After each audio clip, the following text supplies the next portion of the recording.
Learning to love in spite of family dysfunction and toxicity. This is a more complex living experience for many of us, as we have been raised by imperfect people, clearly, in an imperfect environment, surrounded by imperfect siblings and so forth.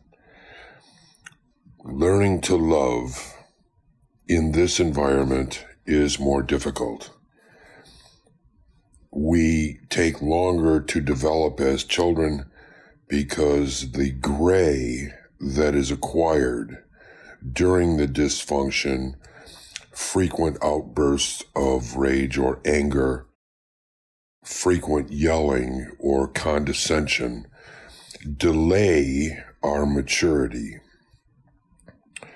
We often develop toxic behaviors of our own because this is what we learned how to do.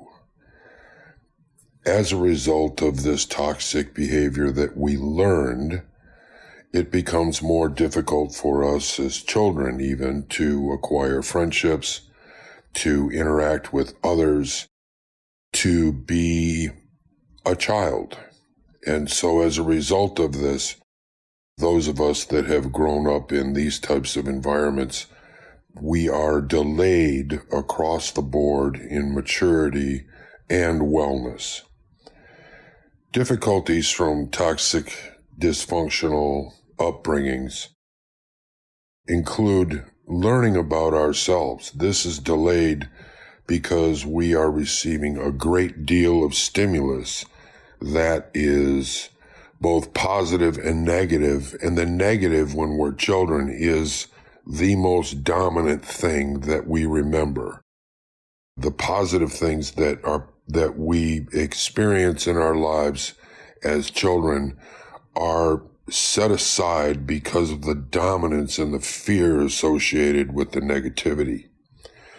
Finding ourselves, our true selves, is also more difficult because the path to our center has been damaged or altered because of the toxic dysfunction and the confusion associated with the environment in which we grew up in.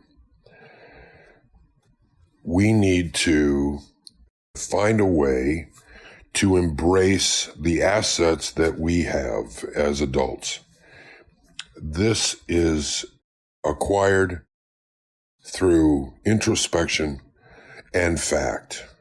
At KeithKayle.com, I specialize in helping my clients understand who they actually are, positive only, and to develop a relationship with themselves that is based on the truth. Not on the gray, not on confusion, not on distortion that comes from a toxic, dysfunctional upbringing. We as adults, young adults, even teenagers that come from a dysfunctional childhood, in many cases have an exaggerated need for love. In other words, we seek it with more intensity, we yearn for it more deeply. And why? Probably because we did not get it in our childhood, or there were great segments in which love was completely absent. The other thing that occurs with young people and adults that come from dysfunction or toxicity is a more pronounced retaliatory response. In other words, we're closer to responding negatively to our environment, whether it's a friend or a family member or someone we don't even know. And we are this way because we are confused and unaware of who we actually are and of our immense value while we're here. This is fixable. It's absolutely fixable. The removal of the toxic behavior based on what we were taught how to do is removable permanently if we decide to become the people that we want to be and not the people we were taught to be. This is Kayle.